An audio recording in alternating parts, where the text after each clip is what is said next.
is what Kumaras were exhibiting, counteracting the Lord's statements earlier. O Lord, you are exceedingly attached to the activities of your pure devotees. Parama Bhagavata Prasanga. Yet you are never attached to the goddess of fortune. Yastvam na adriyet. Who constantly engage in your loving transcendental service. Vivikta chariter anuvartamana.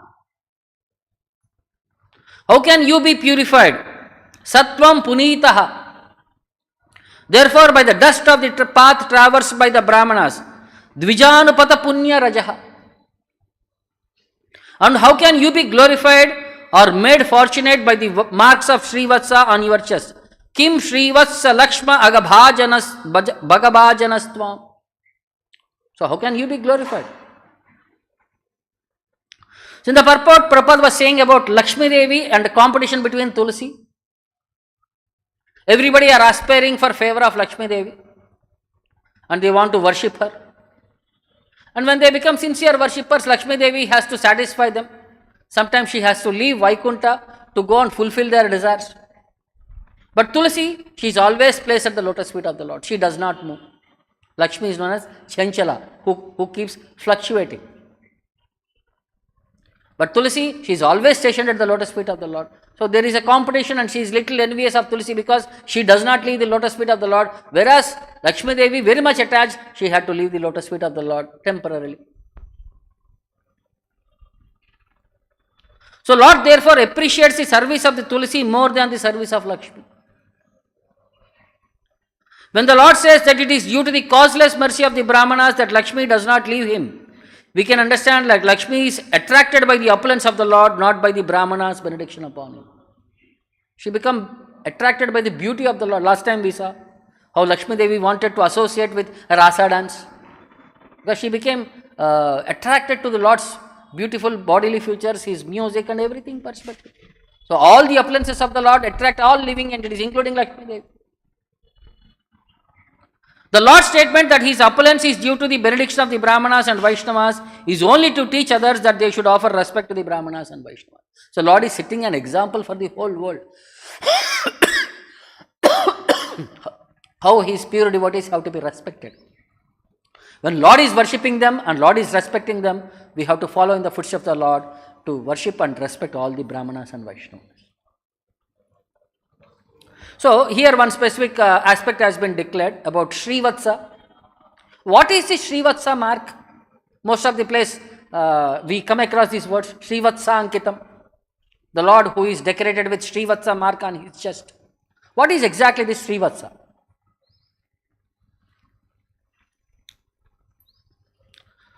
So the Gaudiya Vaishnavas have elaborated what is this Śrīvatsa and Prabhupada had explained in its purports. They gave 5 different meanings under the word Śrīvatsa.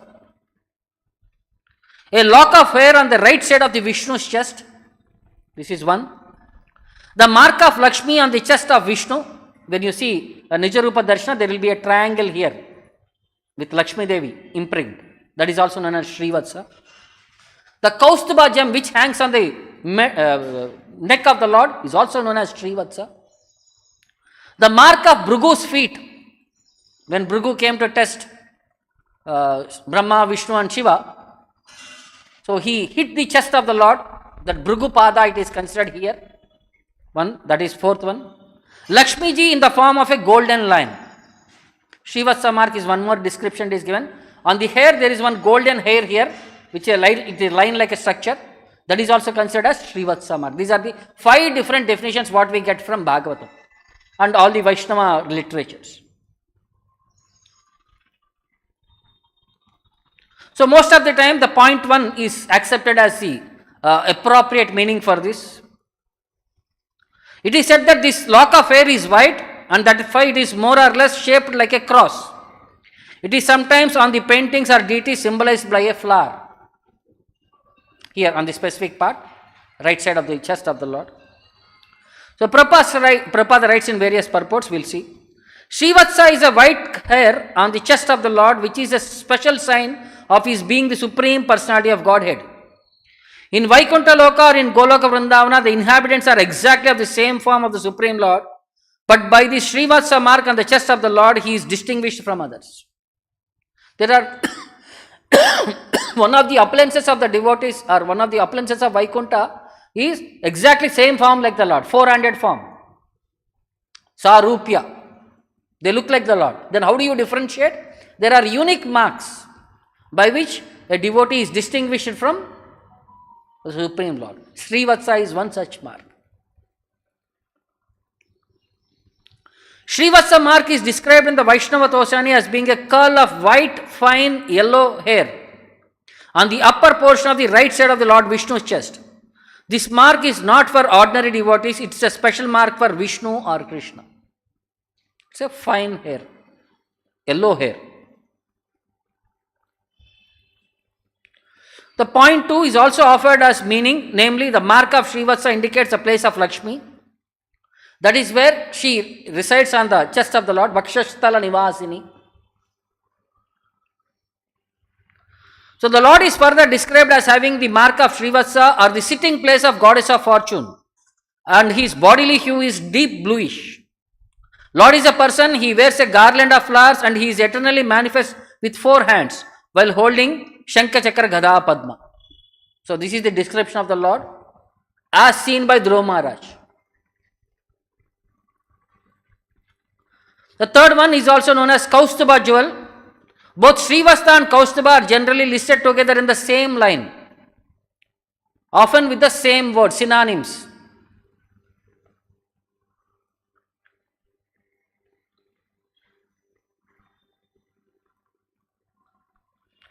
Regarding the footprint on Krishna's chest, which you say is Radharani's, that is not the correct. That footprint is of Bhrigu Muni. So once there was a meeting, all the sages across the universe, they wanted to discuss who is the Supreme Personality of Godhead for whom all the seva should be offered to. Bhakti should be performed. Some people are saying Shiva, some people are saying Brahma, some people are saying Vishnu. So there was no proper consideration or conclusion in this discussion. So at that time Narada Muni came there, so requested Narada Muni, how do you solve this issue? Narada Muni said, one of you can go and test all the 3 people and decide who is the best.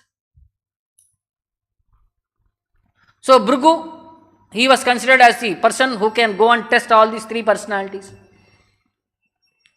So first he went to Brahma's place. There he saw Lord Brahma engaged in meditation. He was waiting for a long time for Brahma to come out of the meditation. So when Brahma opened his eyes, he saw Bhrigu. In position, Bhrigu is like son of Brahma. So what is the duty of a son? As soon as he sees his father, he should offer respects. He is like a spiritual master. But since he is in the position of a testing person, he did not offer his respects. Brahma became offended. So in the Manasa, he offended Brahma in his mind. So Brahma wanted to curse him, but Saraswati Devi restrained him. She said, no, don't get into details. Please forgive, he is our own son. So since Brahma became angry, Bhrigu said, no, he cannot be Supreme Lord. He went to Kailasha, he met Lord Shiva there. Because Brahma and Bhrigu, Bhrigu and Lord Shiva, they are all sons of Lord Brahma. They are all like brothers. So at that time Lord Shiva was dancing, but as soon as he saw Bhrigu, he came forward to embrace his brother. Hare brother, after a long time you are coming. But Bhrigu became very angry and tried to restrain him from touching him. He said, you are a person who roam around with crematoriums, who put the dust from that crematoriums, that burning charcoal and all. You are an unpure person, unclean person. Shiva became angry. He wanted to take his Trishula and kill him. But Parvati Devi restrained him. Said, no, don't kill a Brahmana. He is your brother. So he offended Lord Shiva by actions. Manasa, Vacha, by his words. Then he went to Vaikuntha. He saw Lord Vishnu lying on the serpentine bed, Ananta Shesha, and Lakshmi Devi massaging him. Then Bhrigu, he was waiting for Lord to respond, because when somebody comes as a guest, should get up and receive the guest. Since Lord has not received him, his frustration because of the earlier 2 incidents also, it became so much. he directly went and kicked the Lord on his chest. As soon as he was kicked, Lord Vishnu got up, immediately begged forgiveness from Bhrigu, that it is unfortunate thing that he was not able to receive Bhrigu in a proper way, in a proper etiquette. He made him sit on his own asana and he started massaging his feet, saying that my chest is like a thunderbolt, like a hard mountain. Your feet is like a soft rose flower. By hitting my chest, your feet would have been hurt. So he started massaging his feet. So when Bhrigu saw the nature of the Lord, even though he was hurt by actions, but Lord was so subservient, he started massaging him, all these things and all. Then, by the touch of the Lord, he remembered Krishna is the supreme, or Vishnu is the supreme personality of Godhead. He is supposed to serve the Lord, not that he is supposed to receive service from the Lord. Then he begged forgiveness from the Lord. He started offering prayers to the Lord, and he started requesting the Lord to be forgiven. And he went away from there, declaring that Vishnu is the supreme personality of Godhead. So then Lakshmi Devi became offended. She said, Hare, he came and hit in a place where I am sitting. This is my place. And he came and hit on my place, and you are coming and serving him indirectly, not scolding him, not punishing him. She became angry and she left Vaikuntha and she came and sat in Kolhapur to do tapasya on the Lord. And in search of her, in Viraha Vedana, Lord came and settled down in Tirumala, Venkateshwar Swamy. So one pastime will create so many other pastimes. The testing of Bhrigu had given us an opportunity to have this pastime of Lord Srinivasa. So similarly, here this point is also mentioned in the 10th canto, last chapter, about this Bhrigu hitting the path. And the last part is also explained, last point. The goddess of fortune who lives in Vaikuntha on the chest of Lord Narayana once desired to be embraced on the chest of Sri Krishna, and thus she performed severe austerities to achieve this blessing. Sri Krishna informed her that her actual place was in Vaikuntha, that it was not possible for her to dwell upon his chest in Vrindavana. Therefore, she begged Krishna to allow her to remain on his chest in the form of a golden lion, and he granted her benediction. Last verse she saw, she wanted to enter into Vaikuntha and have association of the Lord. She wanted to enter into Vrindavan and have association in the Rasa dance, but she was not given. But the opportunity was given to stay on the body of the Lord as a golden lion. That this is once again considered as Śrīvatsa mark, as per Srila Vishwanath Chakravarti Thakura. So the word of Śrīvatsa can be given as following meanings. The darling of Shri. So he who is darling of Shri, the goddess of fortune, is distinguished from others by a special sign on his chest. Shri Radha Govinda. So thus Śrīvatsa and Śrīvatsa Vakshaha are the names of Lord Vishnu, and because Lakshmi is kept on the Lord's chest exactly on this spot became known as the same name. The origin of this spot is explained differently in different Puranas and other works. So one more meaning as per Mahabharata, a symbol on Lord Narayana's chest originally made by the mark of Lord Shiva's lance. Once there was a fight between Shiva and Lord Narayana, and in that fight, Lord Shiva hit Lord Narayana on his chest by his Trishula. So this mark is also considered as the mark from Lord Shiva's Trishula. This is the sixth meaning what we get from other references. So Śrīvatsa is in such a way it is glorified for the devotional elements of the Lord through Lakshmi Devi most of the times. And this is the unique mark which Lord possesses to be distinguished from other Vaikuntha Vasis. So then it is also said Lord is very much attached to his Parama Bhagavata. What are their qualities that Lord becomes attached to them? See, we become attached to a person by his character, by his demeanor, by his response to situation. So what made Lord attracted to these devotees is explained in Bhagavatam.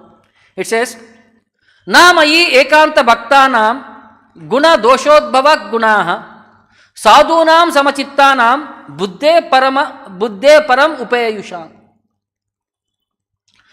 Guna doshodbhava gunaha. In my pure devotees, this material piety and papa and punya does not arise.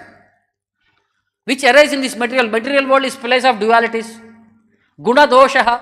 Some things we associate and we get punya, some things we associate and we get papa. But namayi ekanta bhaktanam, these qualities does not exist in his pure devotees. Ekanta bhaktanam, those who are unalloyed devotees of the Lord, this papa punya does not exist within them. Because of sadhunam, they are extremely purified of material hankerings. There is no tinge of material hankering for them. That's why they are sadhunam. Samachittanam, they maintain their spiritual consciousness in all circumstances. Samachittanam. Indeed, upayusham, such devotees have achieved the Lord, param buddhehe, which is beyond anything that can be conceived by material intelligence. By our material estimation, we can never understand the Lord. That's why he is known as adakshaja, adokshaja. Adah akshaja, who is beyond our sense perception. So, param buddhehe means one who is beyond this material intelligence. That is by spiritual intelligence. Yata deka Vaishnavera vyavahara dukkha nishchaya janihara taha paramananda sukha. Yata deka Vaishnavera vyavahara dukkha. A Vaishnava is always situated in his transcendental bliss because of engagement in devotional service. Although he may appear in suffer material pains, his position is called transcendental bliss in separation, viraha. Nishya janihataha paramananda sukha. Even though he is struggling hard in this material world from material pains, but it is always viraha from the Lord, not from material separation it is. His feeling of pain is only from separation from the Lord. Vishaya madhanda sabha kichu na jane, vidya made dhana made vaishnava nachine. When people are blinded, Vishaya madhanda, mada andaha. When pride, arrogance comes, mada andaha, we become blind of Vishaya, of sense gratification, sense objects. When people blinded with pride over material enjoyment, sabha kichu na jane, they do not know anything. Vidya made, dhana made, vaishnava nachine. They cannot recognize a Vaishnava because of pride born of education and wealth. Vidya made. By education, when people become too much educated, they become proud. In Telugu, they say, Chadavaka mundu kakargaye, chadivin tarat kekargaye. So he becomes pride. Too much education makes people atheist. This is one unfortunate situation. Modern day education, not Vedic education. Then, dhana made. When they are poor, people will be humble. When they become overnight rich, in shortcut somewhere they become arrogant. They start showing off. They start putting down other people. Dhana made, vidya made. Vaishnava na jhane. They cannot understand a Vaishnava when you have these two things.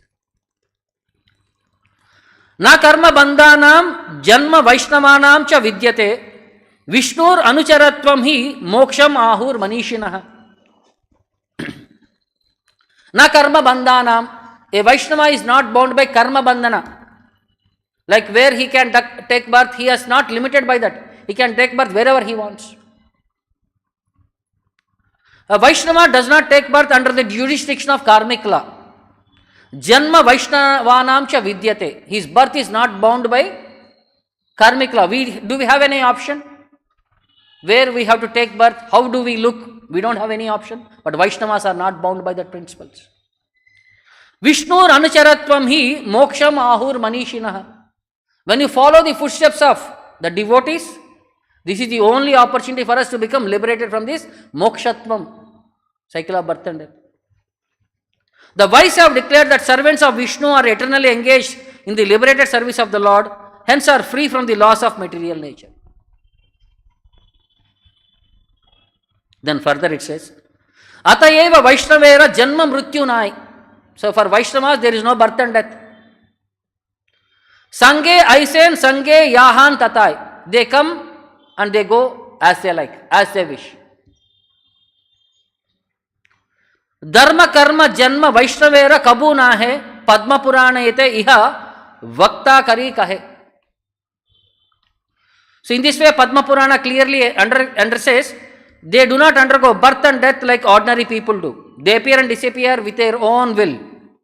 Sometimes we get their association and sometimes their association is withdrawn.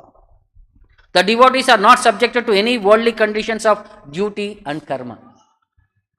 So, Bhautika Prapanchas, any rules and regulations do not apply upon Vaishnavas.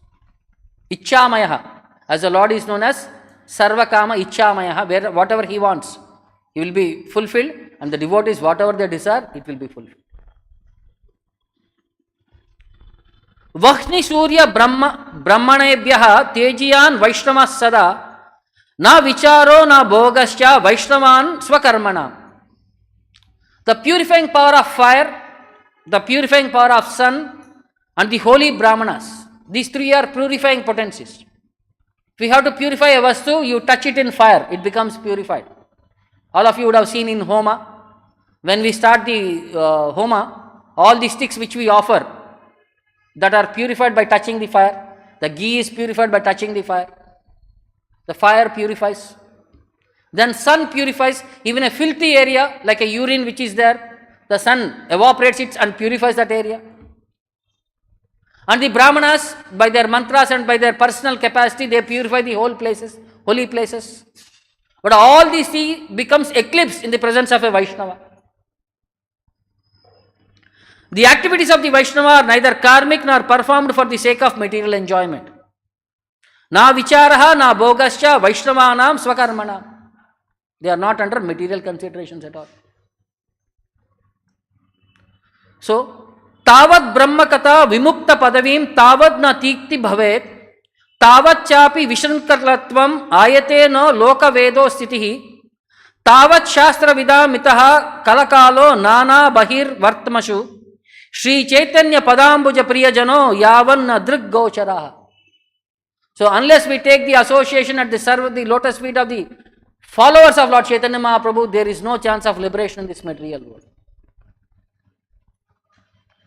As long as the devotees of Chaitanya's lotus feet are not the object of attachment, Shri Chaitanya Padambuja Priyajano Yavanna Drig Gocharaha. Deliberation on Brahman, Tavad Brahmakata, Vimukti Padavi, and the path of liberation, impersonal liberation, will not become bitter. Tavanna Tikti Bhavet. We will not become free from this, either Brahman liberation or impersonal liberation. Tavachapi Vishrankalatvam Ayate no Lokaveda Sitihi. As long as that attachment does not manifest, the established bounds of worldly and Vedic morality will not be surpassed. We will be still bound in this material world.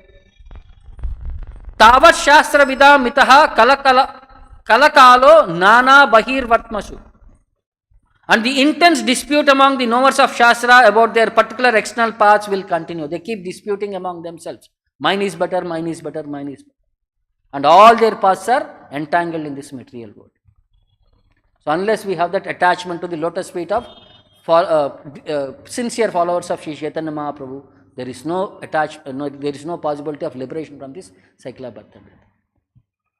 So devotees are so great by their actions, by their deeds, by their work, by their words, they attract the Lord. This is one circumstance in Mahabharata. This is in context of Rajasuya Yajna. When Yudhishthira Maharaj had established Indraprastha, he wanted to perform a Rajasuya Yajna. He wanted to show that he is the emperor of the whole world. So at that time, various people have been deputed in different directions with a horse. And if somebody catches a horse and it is like the king has to either subordinate by voluntarily paying the taxes and say, you are the supreme and we follow, or he has to fight and retaliate, challenge. So see, this is stories in such consideration. There was a king known as Hansadvaja of Champakapuri, a very pious person, a protector of his subjects, a brave warrior and a pure devotee of the Lord. It was his speciality in his kingdom that all men of royal family and his subjects followed the vow of having only one wife, because Kshatriyas are polygamy is allowed among Kshatriyas. When the horse of Ashwamedha Yajna of the Pandavas reached Champakapuri, Maharaj Hansadvas thought, I have grown old, but still my eyes have not been able to see Lord Krishna personally. On the pretext of stopping this horse, I will go to the battlefield and see the Lord Purushottama. So to protect the horse, Arjuna, Pradyumna were walking behind with other great warriors.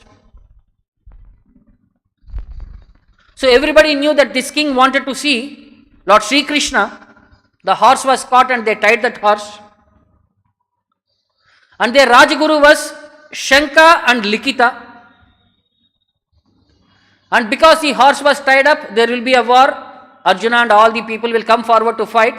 So it is a message has been passed across the kingdom. Anybody who does not come before this stipulated time will be punished very severely. And they will be put it into a pan of boiling oil. That is the punishment. Anybody who does not match this principle. So this king had 5 sons by name Sabal, Surat, Sam, Sudarshan and Sudhanva. The youngest prince was Sudhanva. So he went to his mother to take permission. The brave mother embraced his son and ordered him, if you can defeat Arjuna in the war, then Sri Krishna, who is wearing a peacock feather, will certainly come to protect Partha. Do not disrespect your mother's breast milk. One who dies in the war in front of Sri Krishna does not die, because he will liberate his 21 generations. If you die as a martyr in front of Purushottama while fighting in the war, then I will truly be happy. So Sudhanva accepted his mother's order. Because he has recently been married, his wife, who is known as Prabhavati, was standing at the doorstep with a plate to offer him Veera Tilaka. By putting him a garland, by putting him tilaka. She worshipped her husband and prayed, oh my dear husband, I know you are going to fight with Arjuna, but I have one request. I want a son to offer your last rites when you leave. So he tried to convince his wife, see, war is very important. Now it is not the time. But wife was very much persistent. So finally he could not avoid. So he engaged in sexual intercourse with her just for the progeny purpose. He came out, he took bath, he got ready. Then everybody gave him the blessings and he went out to the war. Because he reached a time beyond the late time, now the Guru became very angry. He said, rule is rule, rule for all. You may be the king's son or a common person. Rule should be applied. So he was immediately punished to be put into a hot boiling pan. So he did not bother, because he thought, I have wanted to desire to see the Lord, but still this could not happen. So the Rajaguru, so he could not be dissuaded. The huge pan was put with full boiling oil. The fumes were so heavy, and people who are trying to come near itself, they were becoming like that heat was so much. So when he was thrown into the oil, and continuously was chanting the holy names of the Lord. Continuously he was chanting the holy names. To everybody's surprise, his body did not burn. As soon as you put an item into oil, what happens? It becomes roasted, it becomes kebab. Full body will become fried. Some 65 will become. But nothing happened there. He was simply chanting. Everybody were wondering what is happening. Whether this oil is properly heated or not. Somebody tried to put some rose petal or something into that. Rose petal became into ashes because of that excessive heat.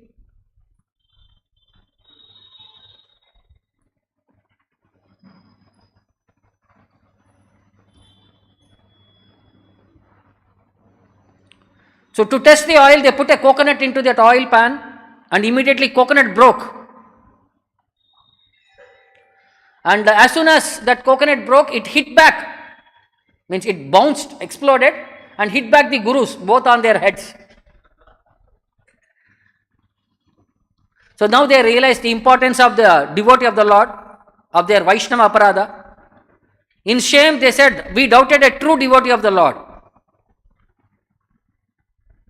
So because they had offended a Vaishnava, their Guru Shanka wanted to commit suicide. So he also entered into that pan because of that Vaishnava aparadha. He wanted to sacrifice his life. But because already that devotee, Sudhanva is already sitting there, this Guru also entered there. As soon as they entered, it was like not hot at all. It was like chilled cold water. In summer, if we experience that cold water, it was like for them, that's like was a cooling atmosphere, it was there. By the touch of the devotee, that oil became so cold. The Guru realized that what is the potence of a pure devotee. So then both of them came out and he said, no, you have been blessed by the Lord. You are already blessed by the Lord. Now, fulfill your desire, go and fight with the Lord. So both of them came out. By the blessings of his Guru, he went and he started counteracting Arjuna. So he was fighting with full capacity. Arjuna was also fighting with full capacity. He was showing all his weapons and all, everything, all divine weapons and all he is using. But he is not able to be defeated. Sudhanva was so strong.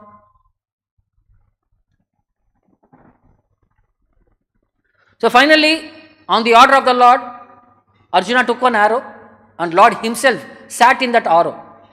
Vaishnava Astra, like Vishnu Astra. So as soon as Sudhanva saw that the Lord himself was sitting in that arrow to kill him, he opened his arms, he said, my dear Lord, I am yours, please accept me. Please bless me that I attain your lotus feet in this battlefield. So Arjuna's arrow was resolved as Sudhanva called out, my dear Govinda, who loves his devotees? Then Govinda's head was chopped off by the arrow. Then it chopped off and fell at the lotus feet of the Lord. Because he wanted that his lotus feet be placed at the feet of the Lord. The head of the devotee fell at the lotus feet of the Lord. And he was still chanting, Govinda, Hare, Mukunda, Shri Krishna. Then Lord Krishna picked up his head.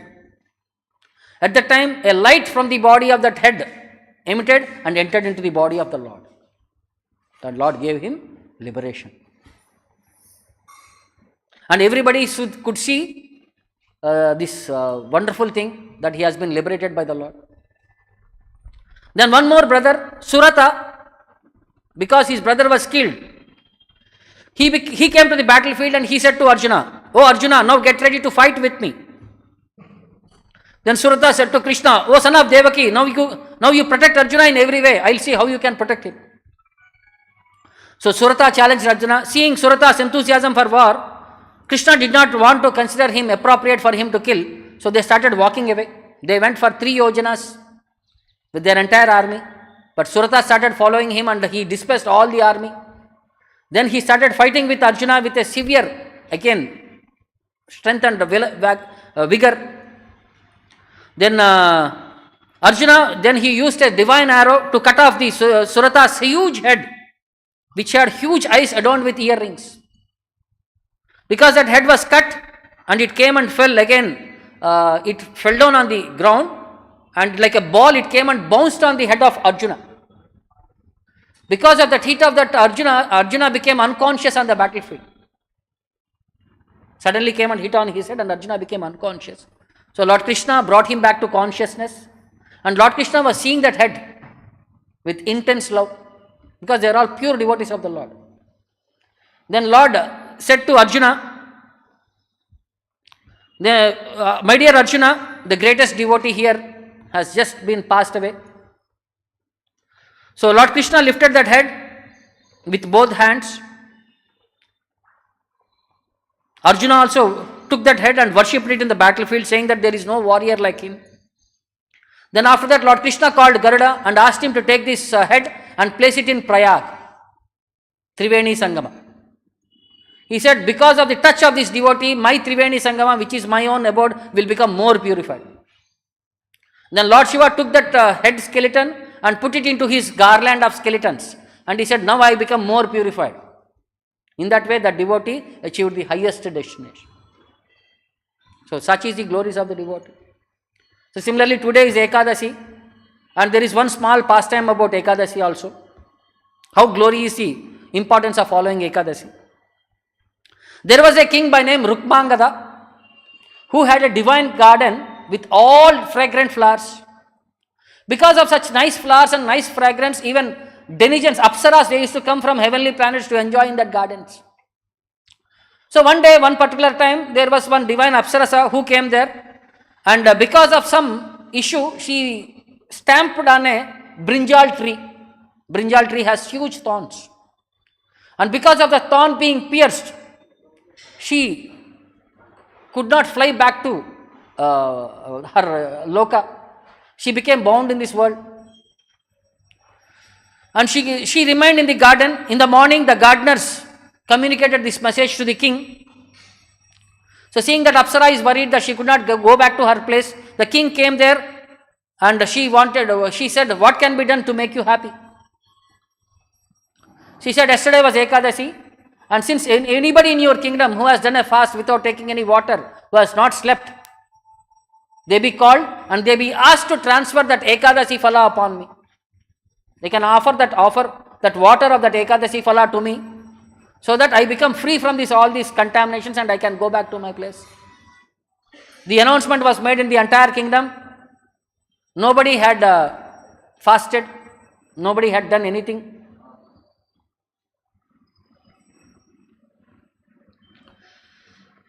Then finally again, Apsara said, if somebody had remained hungry without even knowing that it was Ekadashi, bring her or bring him and make her take a pledge. So I will go with the fruit of that and always will sing the praises of you out of gratitude.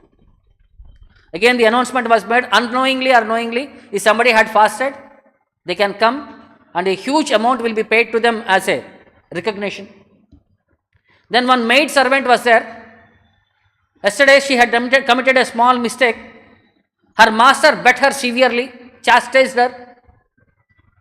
And because of that intense pain and suffering, she did not sleep the whole night, crying because of the pain.